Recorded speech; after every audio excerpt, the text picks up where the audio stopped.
Test mic two. Test my mic. Hey, Mike, how are you? I'm fine.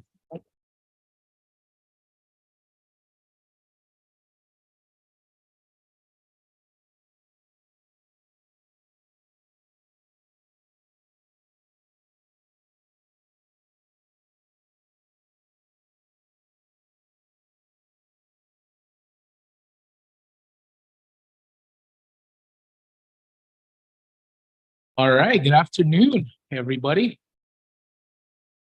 It is Friday, the 29th of September. Let's go ahead and call this meeting to order. It is 12:40 in the afternoon.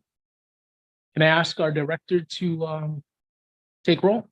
Of course. Starting with the chairman, Christopher Cruz, Present. vice chairwoman, Margaret Takenko. Commissioner Marilyn Borja is absent. Commissioner Dr. Robert Jack. Commissioner Daphne Leon Guerrero. Commissioner Shannon Murphy. Mr. Chair, with 5 members present, we do have a quorum. Thank you, Director. Let's go ahead and take a moment to move down the agenda and review our minutes from last meeting. That is our July 14th regular meeting.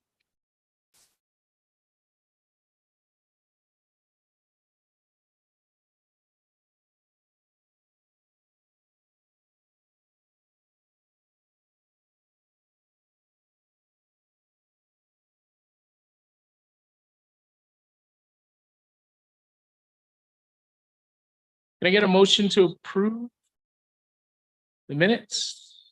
Thank you. Perfect.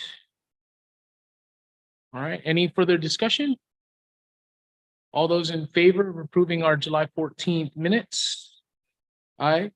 Any opposed?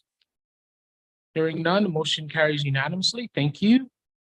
Moving on, we'll go to our director once more for his report. All right, thank you, Mr. Chair. And welcome, commissioners. I'm happy to provide this report for the September meeting. We'll start with an ethics training update.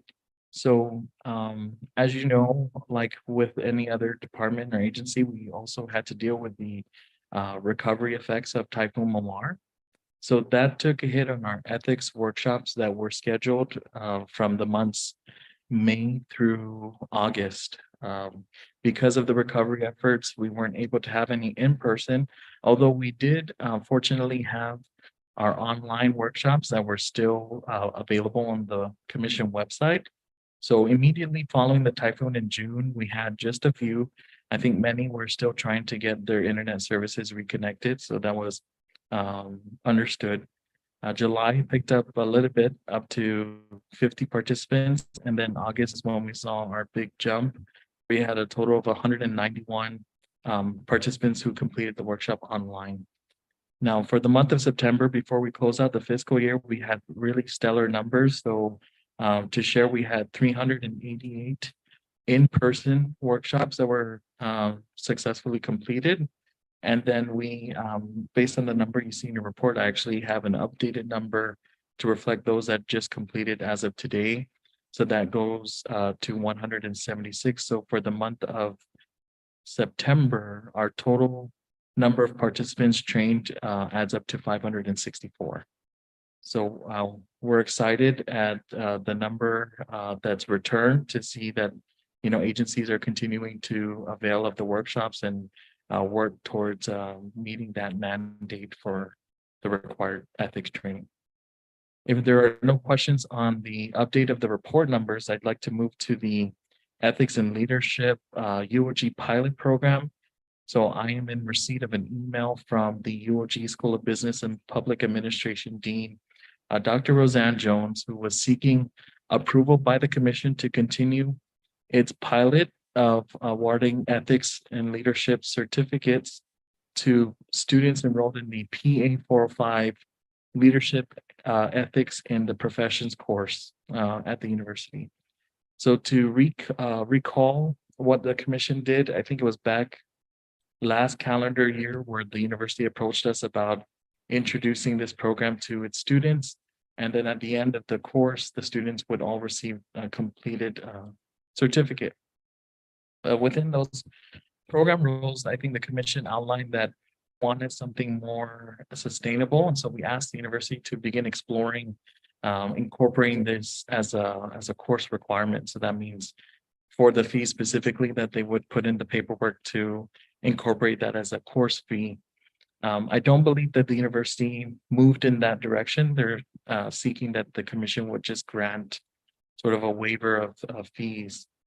So we're thinking that in total for the next 2 semesters would be the commission waiving a fee for approximately 50 participants. But this is of value to the student because if they were to graduate and try to enter into the government and Guam workforce, that certificate validity period would still follow them. So that student may, I guess, arrive at an advantage because then they would be coming in showing the prospective employer they've gotten this training. So I see the value in this request. I was hopeful that UOG would make good on its promise to seek whatever forms that are required at their institution level to just permanentize this. But alas, this is a request and this for the commission's discussion if they wish to grant this to honor and approve said request.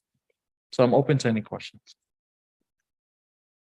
Is it something that's since the UOG have done training in the past? We grant them authority to do the training? Yes, if I understand the question correctly, Madam Vice Chair, it's separate. We had a different arrangement with UOG for them to provide instructors for our traditional ethics and government program. This rather is focused just at the undergraduate level for students that are enrolled in that particular course that are on the path to obtaining either their bachelor's in public administration or in criminal justice. So this is, I think, more geared towards helping this next generation go through the same rigor or requirements. We've seen the content that's provided by the course instructor, and that was similar to what was shared when the university was hosting these workshops on behalf of the commission. So they're getting the same material. It's just that, I guess, added benefit now for the student that in the event they wish to apply to work in the government post graduation, then they would have that certification with them and can furnish that to their employer. If we're talking about effects, and I don't suspect that there will be any adverse effects to the commission's budget or financial resources. I think considering that it is just 50 students, we may be able to support this request, and I would recommend supporting this request, but then re-emphasizing again the commission's desire to see this be a little bit more permanent with the fee attached to the course schedule. And if it is supported by the commission, then I can communicate that to the dean and the instructor who has made this request. So, ED, just to clarify, this request is specifically for this semester, but what we're trying to do is going forward, we're integrating the cost of the Ethics Commission training into the course. Course fees, correct. Yes. Okay. 1 semester or 2? It's for 2. They actually requested to have up to the end of the school year, which would be spring 2024.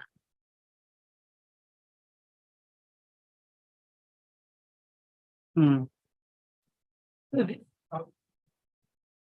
do students participate? They go to a training that's being conducted by the commission elsewhere off campus or on campus?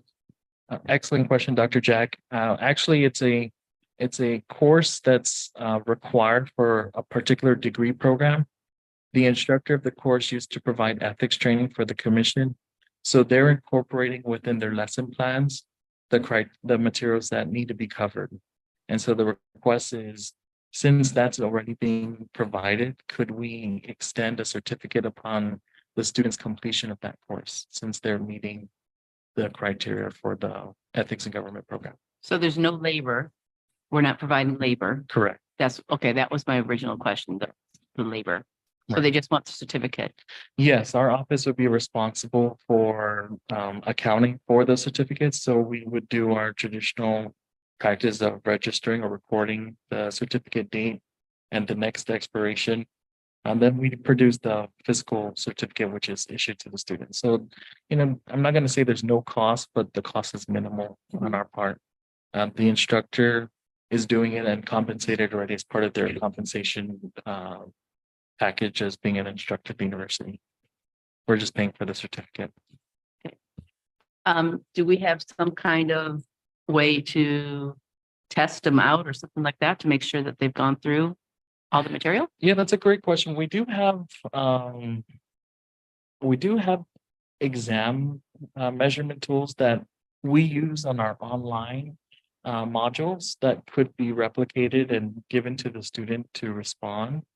I mean, that could be issued at the beginning of the course and then at the end to see if there's some learning that was done so that they can pick up on the correct answers.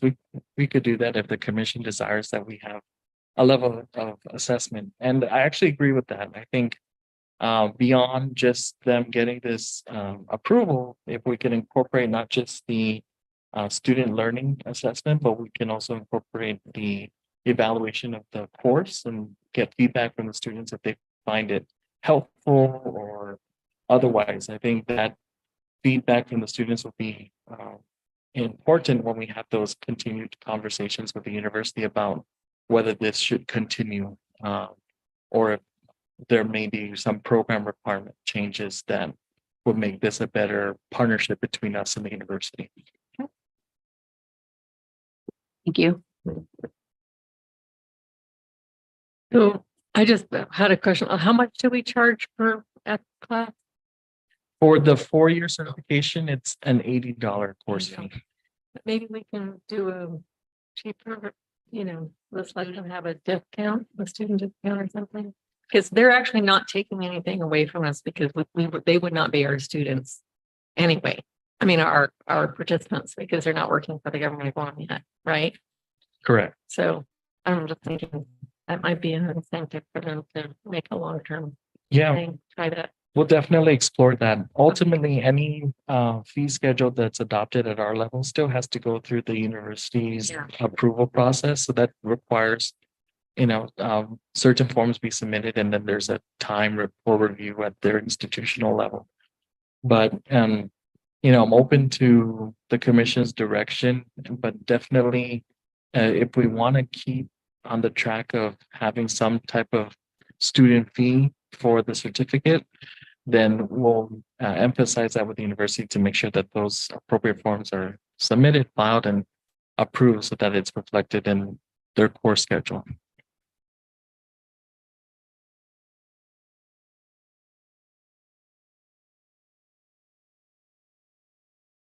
All right, do we have any more questions or further discussion on the matter? I support it. I support it in as long as we can have some type of measurable delivered to us right at the end of the semester or term, along with the evaluation process as well for the course. I don't know how the evaluation would work considering we're not actually, administering the course per se, right? So I'll leave that kind of up to you. I would recommend just leave that up to you, but I don't mind the whole measurable type, scenario. And I'd say for this purpose, let's go ahead and consider waiving the fee at this point, and then go back to the negotiation potentially for the next year, academic year, right? And see if we can get that fee at that point, or maybe even a reduced fee to simply cover the cost of printing a certificate for the attendees. So, all right. Can I go ahead and get a motion then, if no further discussion is, to support this endeavor? As noted, with all of that packaged in it.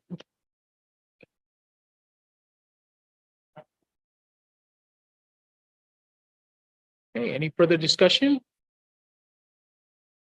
All right, all in favor of supporting the UOG PA 405 Leadership and Ethics?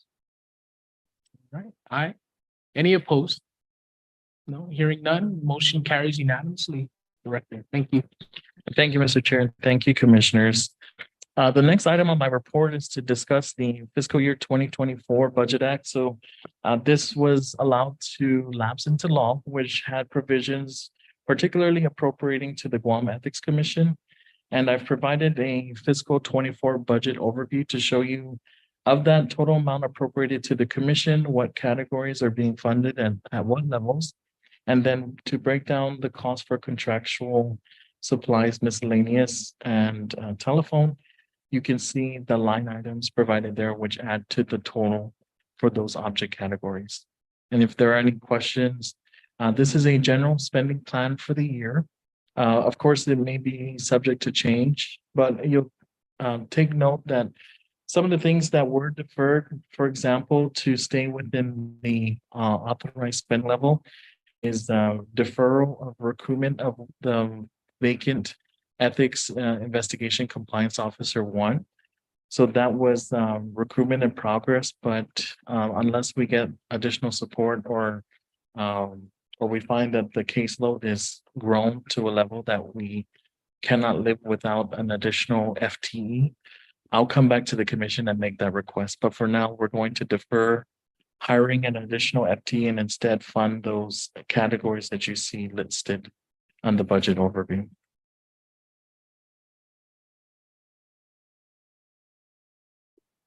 Didn't we talk about this last time, but that we were giving additional training to staff so that they could move into those positions, right?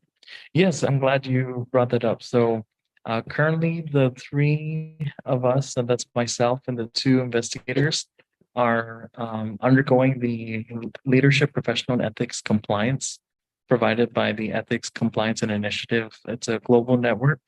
So once we obtain the exam scores, then we'll know if we are now certified ethics compliance officials based on the global network standards. So those are one of the things we hope to report by the next board meeting on the status of that. But that's just, one of many other ways we're trying to develop professionally to enhance, our contributions to the office and the function of the commission. Excellent. And just a question, you all took that exam already? Yes, we're in the process of that course. So wish us luck, and I'm hopeful. I'm confident we're gonna do well, but definitely want to show that we are taking quite seriously the work that we're doing and that these are ways that we're supporting the commission's capacity, at least the staff capacity in performing their function. Does it include training for doing ethics investigation? It Yeah. does. So the first one is an assessment on their current knowledge based on against the global standard. And then it also provides us additional resources. So some of the work that they're doing, similar to Kogel, it's a different organization, but it only adds to the inventory of available resources that the commission can use in the effort to promote its efficiency locally. Hopefully if budget allows, our goal may be to request full membership because there are some features that we don't have access to. But the cost of full membership, I think at the time when we studied was about $10,000. We're a rather small organization. Now, I know other entities like Public Accountability has done, support various entities that add up to that amount, but for now, we'll just get through the certification because it's within our budget and then it adds value to the staff capacities. And then we'll explore what else may be available to us if we're full members of the organization.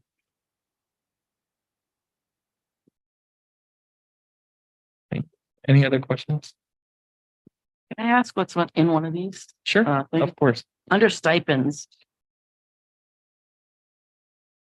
Those I are mean, commissioner stipends. So to account for that amount, we took 7 commissioner positions, 2 meetings per month at the $50 level. That adds up to that level Okay. you see reflected.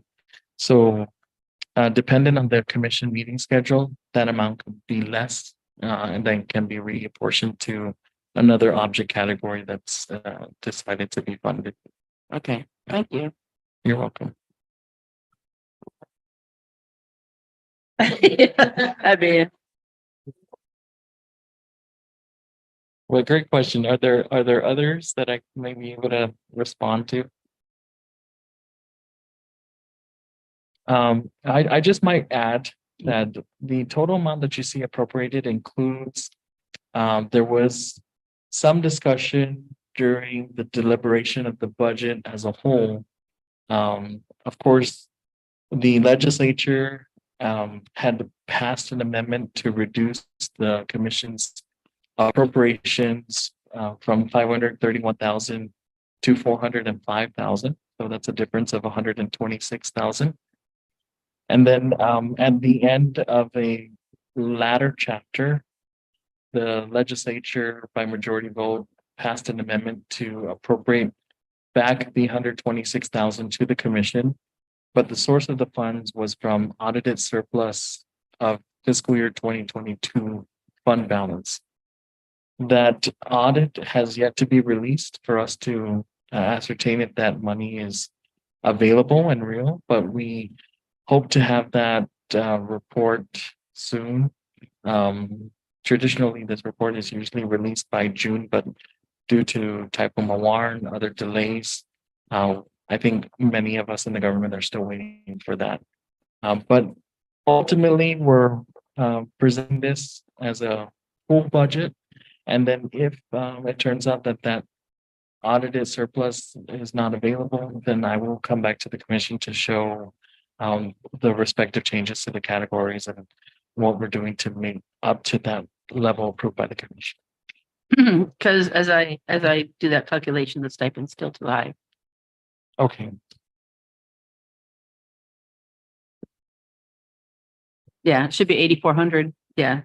I went 50 times 24 times 7 people comes up to 8,400. Unless I'm doing my math wrong.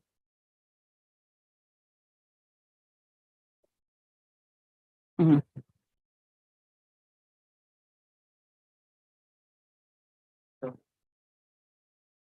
Well, I just go 50 times 24. So if it's twice a month.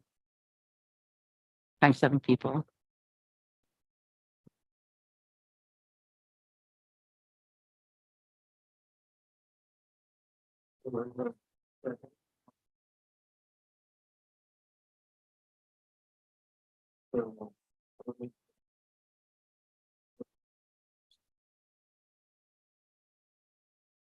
then you would expect to meet up, the commission's max that they can meet in a month and get compensated for is 4.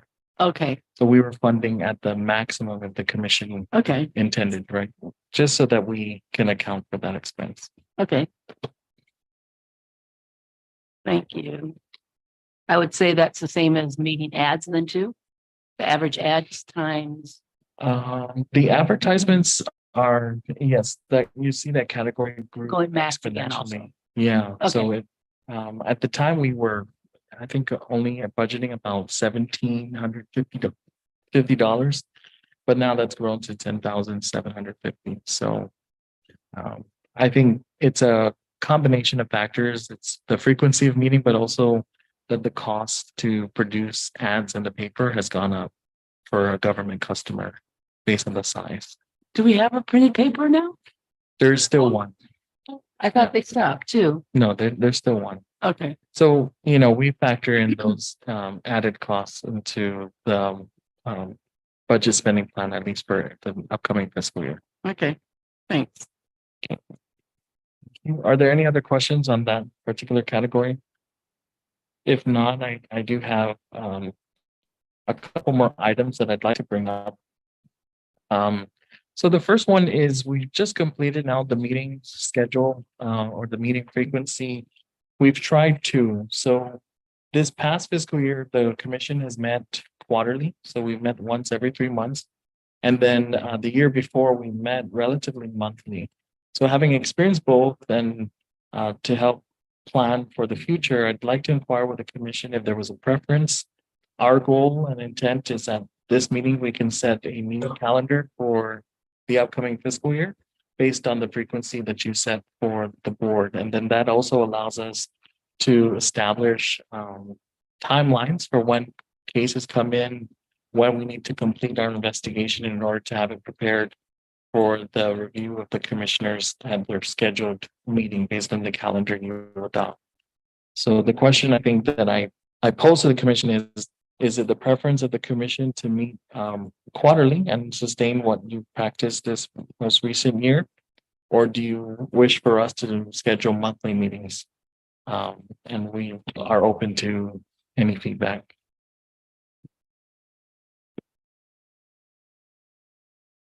Personally, I think because of the caseload, especially as it climbs, monthly is better. Because otherwise it's just too much lag time. And often within the closed meetings, we need to come back. And I'd hate for that to wait 2 or 3 months. So I think response time needs to be much quicker. Yeah, I'm with the vice chair on that, 100%. I think it definitely, revolves around the number of cases we're looking at. I think that's probably the priority item, right? So I know that this year's been a little bit of an anomaly year, right? People traveling, the storm, et cetera. But I think if we get into a more regular schedule, I think we could pump out, a lot more work, a lot quicker, right? In the best interest of, the commission and the public. What do you think, Chelsea? Do we have enough work to do to meet every month? We always have plenty of work to do. And ultimately, this is just to set the regular meeting schedule. In the event the commission finds that there's a matter that's of importance that you still want to meet outside of that calendar, the chairman can still call a special meeting and we can put out the appropriate notices. So I think what this will set is just a standardized meeting time frame and expectations. So as you plan your professional calendars, you'll know that if it is monthly, let's say, for example, my recommendation is that we have it at the last Friday of each month. And then at least for each commissioner, you can register that the last Friday I have a commitment here. And then that allows us to close up all of the items we need to present for the commission for discussion. And also map out when to put out the required notices, because there are, there's the mandate that we hit 5 working days. And so we will incorporate the holidays into when we need to publish this and what items make it to the agenda for the commission to consider. But whether it's quarterly or monthly frequency, I'm open and, ultimately we can work with one if it is monthly based on the feedback. And we find that we may defer that or make an amendment to that previously set schedule. That's entirely your discretion. We can make that also later. Yeah, I prefer monthly. We can always take one off. It's easier than trying to get one on and asking everybody when you're available, blah, blah, blah. It's just easier planning. Perfect. And if no objection to the commission, I'd like to recommend that the last Friday of each month will be our set meeting date. And the times work for everyone, 12:30. The only question is last Friday of the month's best or like first Friday of the month, like month end, to be able to get records and numbers or anything like that? Is something that we want to be able to close out the end of the month? Or are you guys ready for the end of the month to be to give it?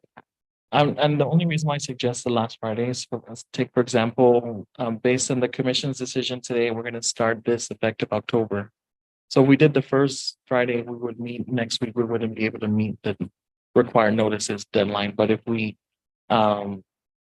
start the schedule in October, then that will allow us more time to get the proper notices out and also to get the any further cases that get filed to get it on the calendar for the commission's consideration. Okay. Yeah, I'm good with that. Last Friday of the month, Hmm. same time. Okay. Great. Everybody okay with that? Do we need to vote? No, I think you should be okay. And the final item for my report is with regards to, and it coincides with the meeting calendar. So I'm glad the commission has opted for monthly because I do have a schedule for the next 3 months to close out our calendar year. There are 3 items that are of particular importance that I'd like to get the engagement with the commission. And that is, if we can dedicate for each month for the next 3 months, a particular focus for the commission to review what is the standard operating procedures that we have in place and to provide feedback and ultimately set the policy direction at the commission level.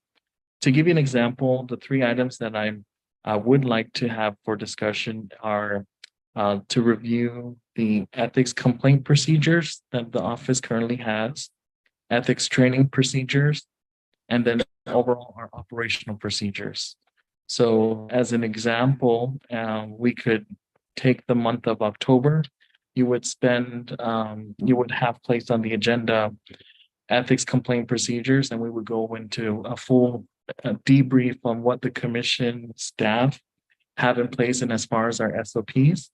And then the commissioners can provide insight on whether any part of the procedure you would like clarification on or would like to change the policy direction we're currently enacting. And that way, the staff can ultimately follow the full direction that is set at the board level. And that we can show that the commissioner is fully aware of our operational move through each process. And so that's the goal. I don't know if I'm particularly asking for a vote, but maybe just some support that you can agree with those 3 items I've outlined. And then, yes, Madam Vice Chair. Can you just repeat it? Was the complaint procedure, operational procedure, and what was the second The one? training procedure. Training procedure. Thank you. Yes.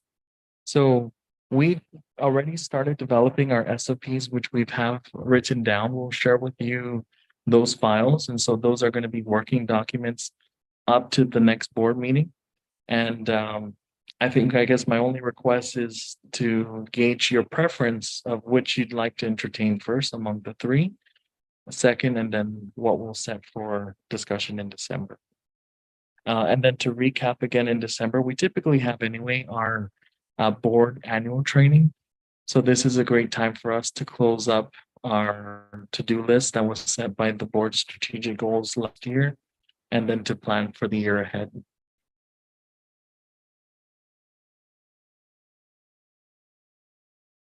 Yeah, good stuff. I'm all for it. I think the only thing I want to just attention to is Kogel. These would be great to have a mission as far as going there to really ask people what they do and how they do it. Because I know they'll all share that information if we haven't already reached out. I can share that there is one member of the network that I do communicate with, and that's our sister island of Hawaii. So their director, Rob Harris, and I email frequently if we have things that we want to share or communicate with. I'm hopeful that we can expand that to other jurisdictions, although I'm not familiar. Our more neighboring islands have an ethics commission, but that might be an approach to, like the government of CNMI or the government of FSM, that as they start to organize their governments, that maybe they can incorporate an ethics component and we can support them in any way we can, as much as Hawaii supported us when we began to set up. Okay. So if there is no preference on the order, then I suppose we will share with the commissioners en masse as to what will be the focus for the month of October, November, and December, along with the current SOP working draft. And then you can take a look at the existing document and what we've provided. And then your feedback is most welcome. So ultimately, what I find is it'd be great to show at least publicly that the commission is involved in setting the policy for the office, and that the office is ultimately carrying out the policy direction set by the board level. Okay. And I believe that covers it for my director's report. So I appreciate the time, and we can move on to the other items.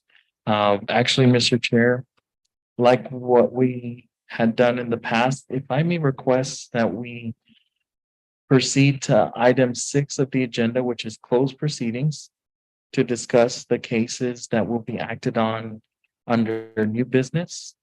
But of course, if you're willing, we could deal with item A, which is the ethics training compliance report, before we make that adjustment to the agenda. It's up to you. Did you want to take on 5A first or go Yes. straight into 6? We could do 5A first. 5A first, all right. Okay, so we're moving over item 4 on the agenda, old business. Well, there's none.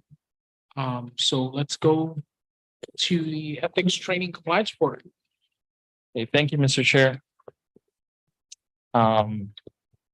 One of my professional goals is to get the team to be more confident and give some reports so I don't have to speak the entire meeting. We'll work on it.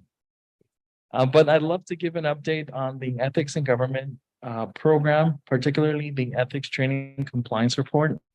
So the first slide that you have in your packet, I discuss a little background. So in May 2021, the governor enacted a bill which later became known as Public Law 3625. And this expanded that all government and Guam employees are required to attend an ethics training. So existing employees must satisfy this requirement within 36 months following the enactment. So our deadline currently is set at May 2024. So it is coming up rather soon. So we have, of course, overview snapshot of what has been our goal. So based on the 2022 compliance reports submitted by these departments, which outline every employee within the respective department and whether or not they've attended ethics training, we account for 12,249 employees at the end of fiscal year 2022. Of that, we were able to successfully train 41%, which accounts for 5,078 employees. This does not include those that just finished a training today. So that might add an additional 100 plus to that number. But that gives you a broad sense of where we are in meeting that goal. If you look to the next slide, I outlined, I do want to give credit to the various agencies that are fully compliant. So to name them on the record, we have the Guam Community College, the AB International Airport Authority, the Guam Police Department, Public Defender Service Corporation, Bureau of Statistics and Plans, Department of Chamorro Affairs, PBS Guam, the Bureau of Budget and Management Research. We have the Office of Public Accountability, the Guam Election Commission, the Civil Service Commission, the Chamorro Land Trust Commission, the Guam Commission for Educator Certification, the Council on the Arts and Humanities Agency, otherwise known as CAHA, Serve Guam Commission, Guam Energy Office, Commission Finutsamoro, Office of Homelessness Assistance and Poverty Prevention, or OHAP, the Guam Ancestral Lands Commission, the Commission on Decolonization, the Guam Appeals, and then, of course, the Guam Ethics Commission is 100% compliant. But definitely do want to commend the management of these respective agencies who have really pioneered in ensuring that all of their employees satisfy this mandate. So we do commend them for taking that quite seriously.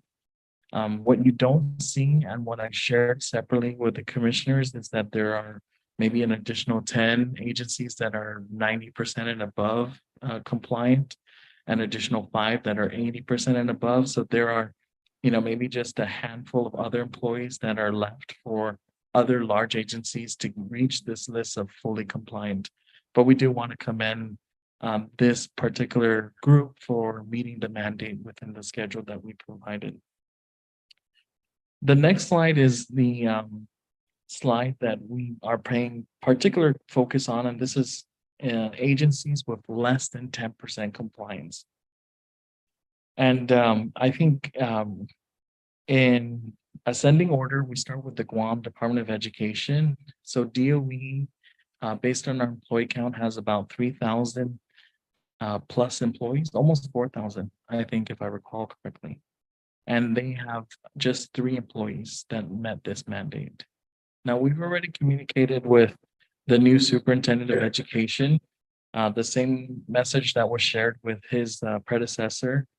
And, the department is interested in meeting this mandate, but we've just not seen any traction to meet the conversations that we've had with them or to show that that is serious. And I understand that the department also is going through quite a bit already in trying to ensure that the schools are safe and sanitary so that they can house the students.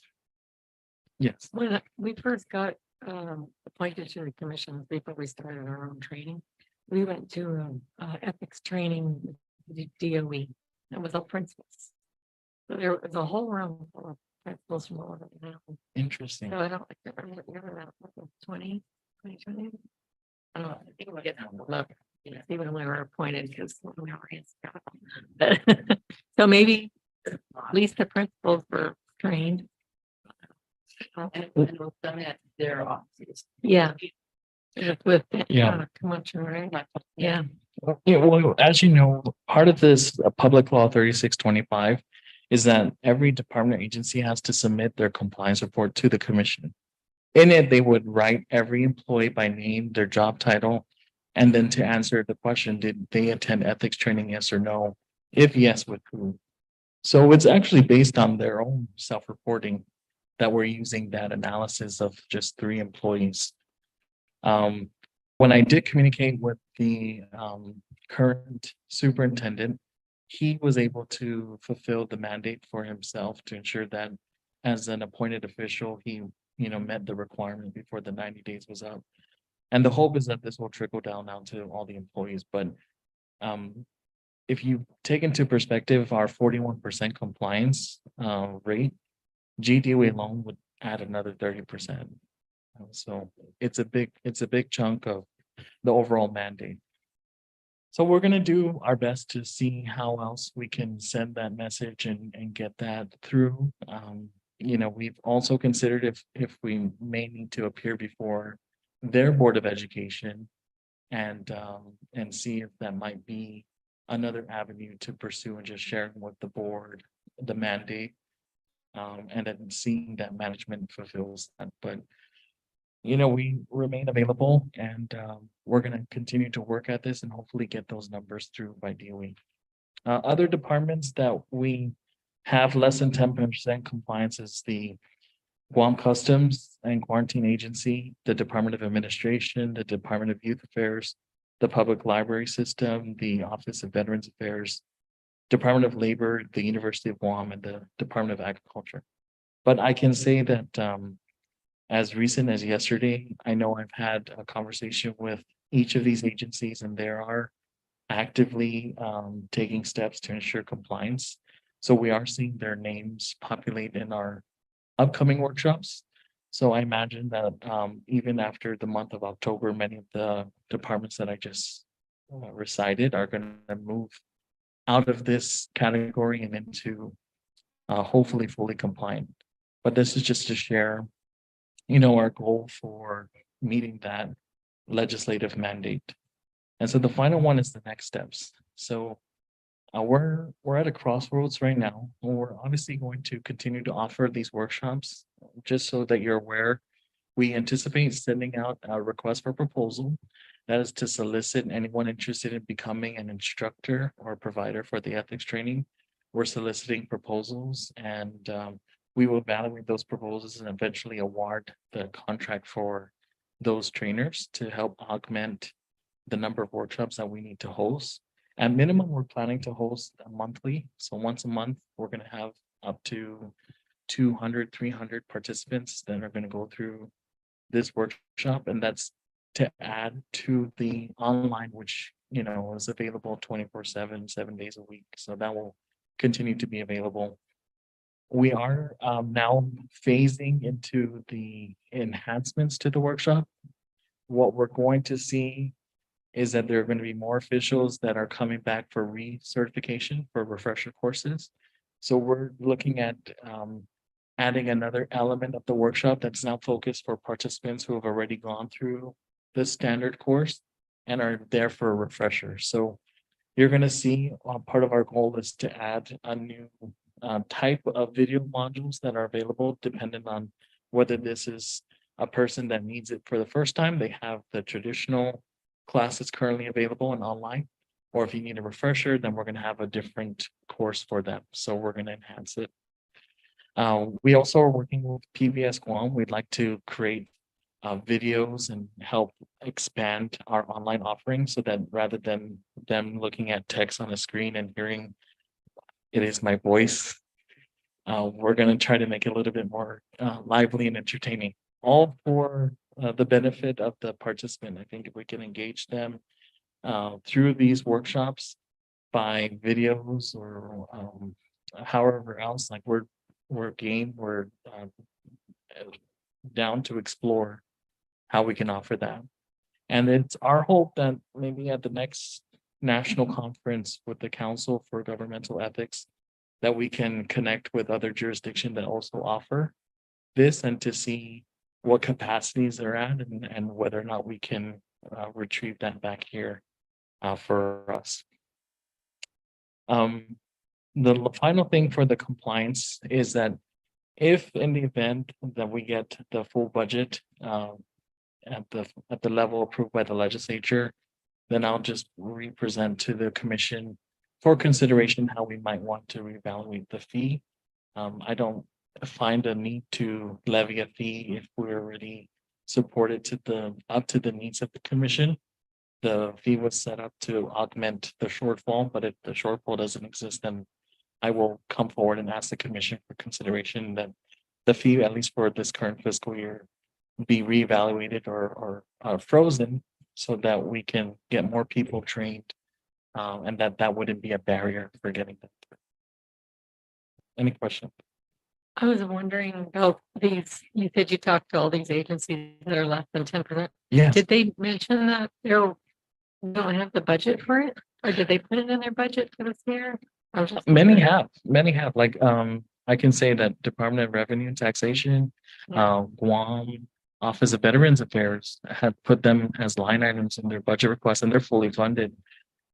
But I don't think it's particularly a budget concern. It might have just been not at a priority at the time, and so they had other things that they needed to manage within their departments.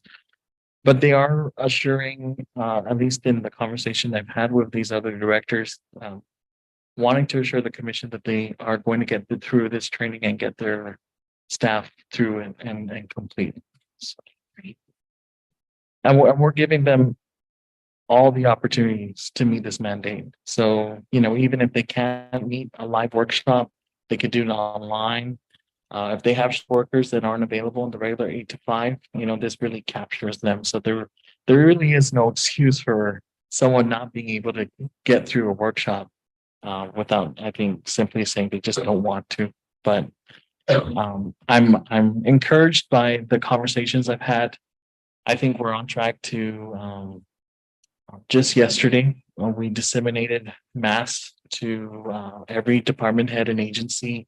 A reminder that the ethics training compliance reports are due again 30 days after the end of the fiscal year. So what we've done is we've sent everyone a reminder, but we've also shared with them the compliance report we received by them last year to aid in preparing this year's report. And then we, of course, continue to offer ourselves for support. So we think that because of all the availability on our side to these agencies and as far as assistance and support, that they'll get this done, both the compliance report and then the training as well.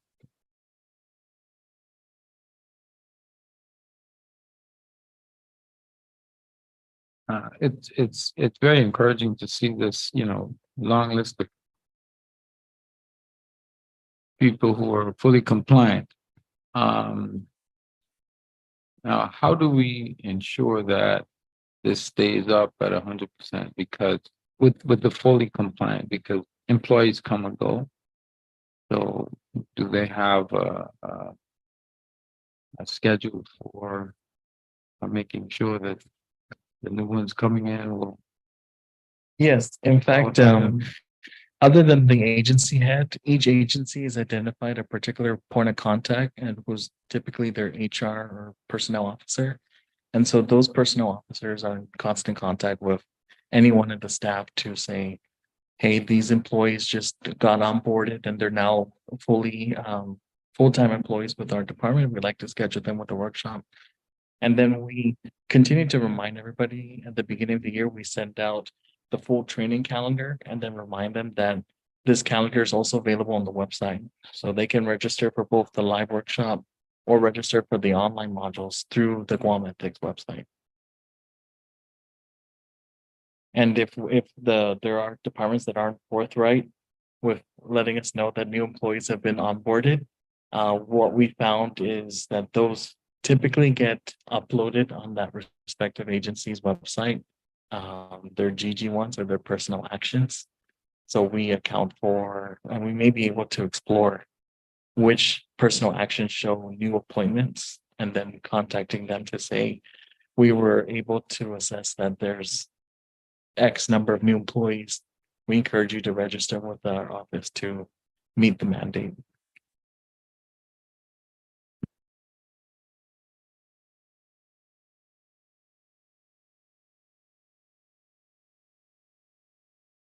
Right, any more questions on the ethics training? Yeah.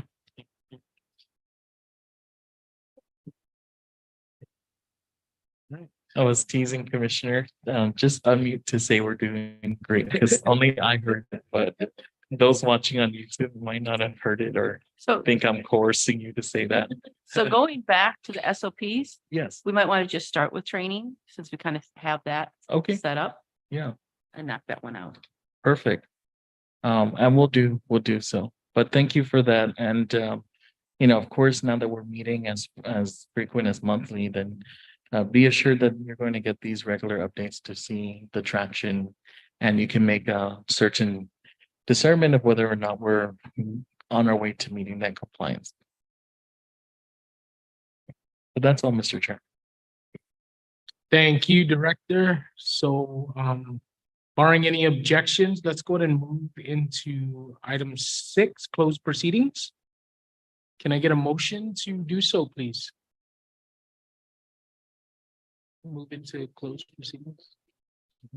I'll second that. Thank you. Any further discussion? All in favor? Aye. Any opposed?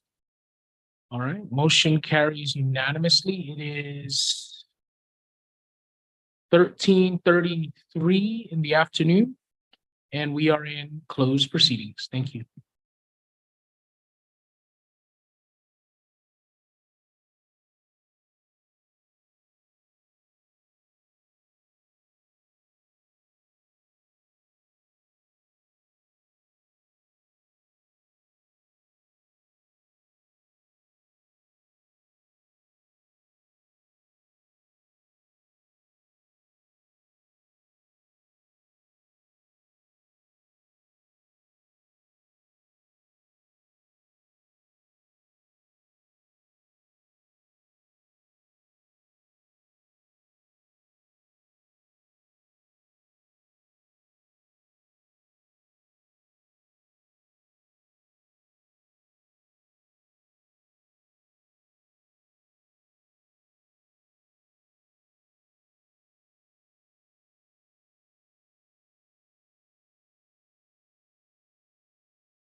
Okay, and we're back, right? Is that correct? All right, looks like we're back in regular session. It is 2 p.m., 2 in the afternoon. All right. Let's go ahead and move into item 5B. The commission acting on the following cases.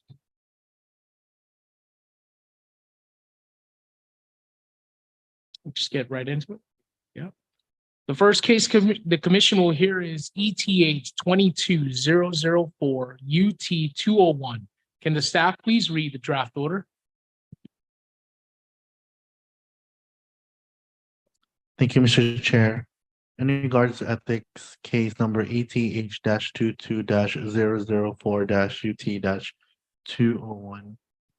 On September 29, 2023, this matter came before the Guam Ethics Commission, who, after review of the complaint and further investigation, found a majority vote no violation of 4 GCA 15204A or B or C. Therefore, it is hereby ordered that Guam Ethics case number ETH 22 004 UT 201 shall be dismissed, and all records and deliberations relating to the complaint herein shall remain confidential pursuant to 4 GCA 15401B and C. Okay, can I get a motion to adopt the draft order? In this case, ETH 22004 UT 201. Motion to adopt. All right, any further discussion? All in favor, please say aye. Aye. Any opposed, say nay. No. All right, motion carries unanimously. I just mentioned something here. My sheet doesn't have those same numbers on it. Oh, they're just in a different order? Okay. Okay, thank you. All right. Okay, thank you for the clarification on that. Next case the commission will hear is ETH 22005 COI 202. Can the staff please read the draft order? Thank you, Mr. Chair.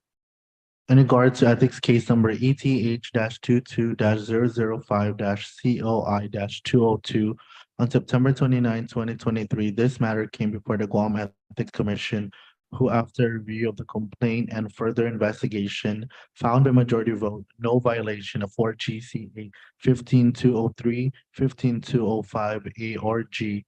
Therefore, it is hereby ordered that Guam Ethics case number ETH 22 005 COI 202 shall be dismissed, and all records and deliberations relating to the complaint herein shall remain confidential pursuant to 4 GCA 15401B and C. Thank you. Is there a motion to adopt the draft order on case number ETH 22005 COI 202? Motion to adopt. Any further discussion? All in favor? Aye. Any opposed? Motion carries unanimously. Thank you. The next case the commission will hear is ETH 22012 COI 202. Can the staff please read the draft order? Thank you, Mr. Chair. In regards to ethics case number ETH 22 012 COI 202, on September 29, 2023, this matter came before the Guam Ethics Commission, who, after a review of the complaint and further investigation, found by majority vote no violation of 4 GCA 15205. Therefore, it is hereby ordered that Guam Ethics case number ETH 22 ETH 22 012 COI 202 shall be dismissed, and all records and deliberations relating to the complaint herein shall remain confidential pursuant to 4 GCA 15401B and C. Is there a motion to adopt the draft order on case number ETH 22012 COI 202? Thank you. Any further discussion? All in favor? Aye. Any opposed? Thank you. Motion carries unanimously. The next case the commission will hear is ETH 22013 COI 202. Can the staff please read the draft order? Thank you, Mr. Chair. In regards to case number ETH 22 013 COI 202 on September 29, 2023, this matter came before the Guam Ethics Commission, who, after a review of the complaint and further investigation, found by majority vote no violation of 4 GCA 15205. Therefore, it is hereby ordered that the Guam Ethics Case Number ETH 22 013 COI 202 shall be dismissed, and all records and deliberation regarding the complaint herein shall remain confidential pursuant to 4 GCA 15401 B and C. Thank you. Is there a motion to adopt the draft order on case number ETH 22 013 COI 202? Any further discussion? All in favor? Aye. Any opposed? Motion carries unanimously. Thank you. The next case the commission will hear is ETH 23-102 UT 202. Can the staff please read the draft order? Thank you, Mr. Chair. In regards to ETH 23-102 UT 202, on September 29, 2023, this matter came before the Guam Ethics Commission, who, after a review of the complaint, found by majority vote the commission does not have jurisdiction to prosecute this matter. Therefore, it is hereby ordered that Guam Ethics Case Number ETH 23-102 UT 202 shall be dismissed, and all records and deliberation relating to the complaint herein shall remain confidential pursuant to 4 GCA 15401 B and C. Thank you. Can I get a motion to adopt the draft order on case number ETH 23-102 UT 202? Any further discussion? All in favor? Aye. Any opposed? Motion carries unanimously. Thank you. The next case the commission will hear is ETH 23-119 UT 202. Can the staff please read the draft order?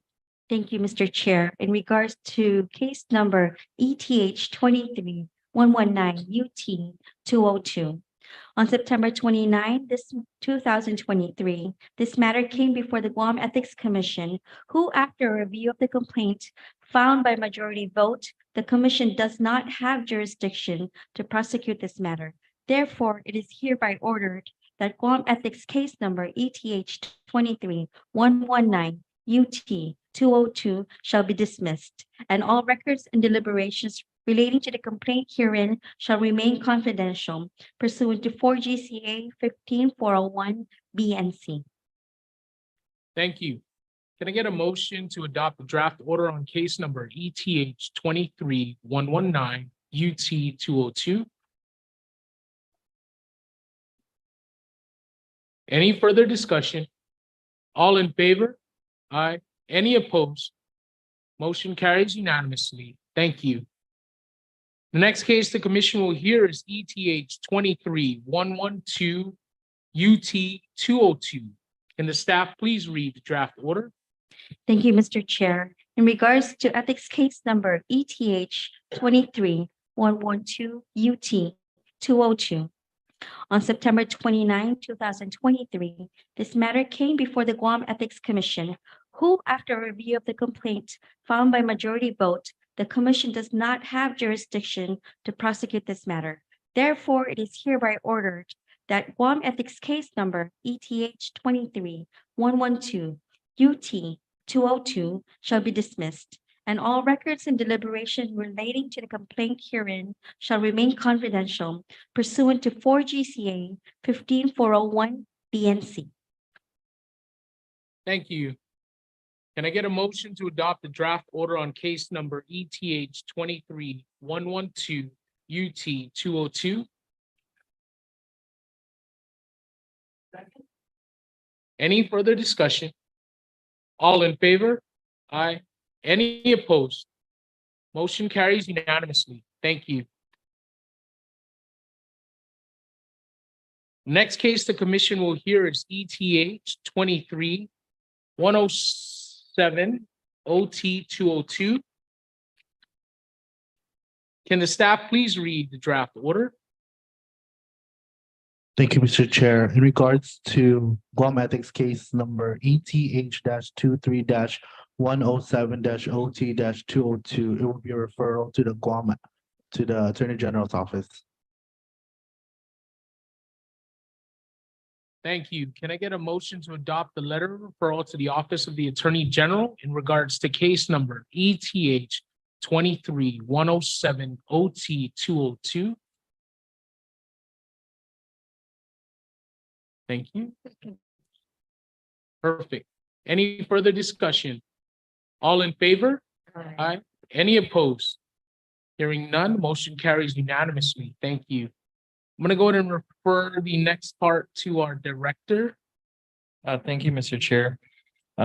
We'd like to note for the record that the following case numbers, ETH 23-113 UT 201 and ETH 23-114 UT 201 and ETH 23-116 UT 201 and ETH 23-117 UT 201 and ETH 23-118 UT 201 are all related to the same matter, and I'd like to request that the commission move to consolidate the vote for the case series mentioned earlier.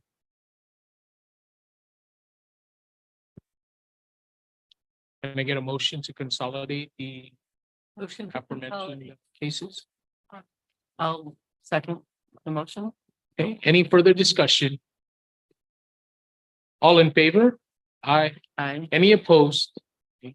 Motion carries unanimously, Director.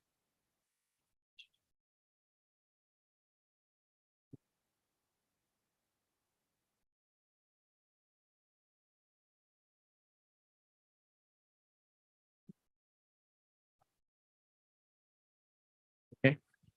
All right, the next case the commission will hear is ETH 23-113 UT 201, ETH 23-114 UT 201, ETH 23-116 UT 201, ETH 23-117 UT 201,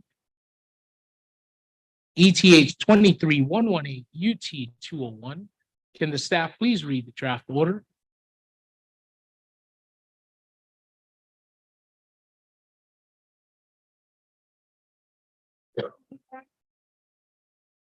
Thank you, Mr. Chair. In regards to Commission Case ETH 23-113 UT 201 and ETH 23-114 UT 201 and ETH 23-116 UT 201 and ETH 23-117 UT 201 and ETH 23-118 UT 201 to be referred to the Office of the Attorney General of Guam. Thank you. Is there a motion to adopt the letter of referral to the Office of the Attorney General in regards to case numbers ETH 23-113 UT 201, ETH 23-114 UT 201, ETH 23-116 UT 201, ETH 23-117 UT 201, and ETH 23-118 UT 201. Thank you. Any further discussion? All in favor? Aye. Any opposed? Hearing none, motion carries unanimously. Thank you.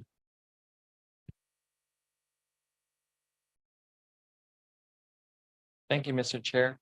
I believe that concludes all matters that are under new business. Item B.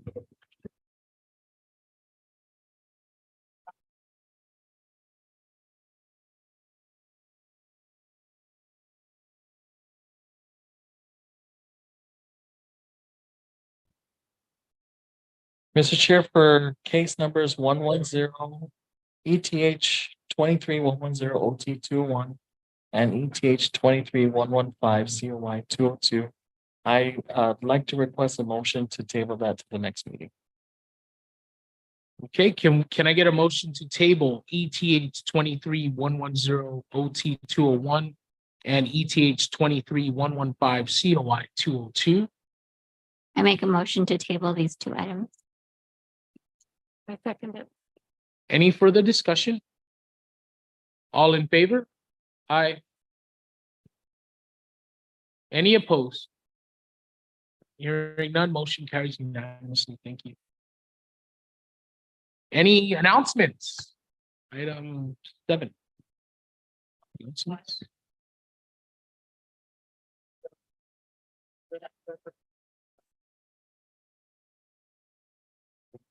I think October. Safe travels, Yes. Madam Vice Chair. I do have one, Mr. Chair. Yes, please. We received notice that the Council on Governmental Ethics Laws Annual Conference in Kansas City is scheduled from December 3rd through December 6th. As a member, we can avail of a early bird rate, which is a discount of $100 for the conference registration. I'd just like to account for the record which commissioners desire to go on the trip so that we can make the necessary accommodations.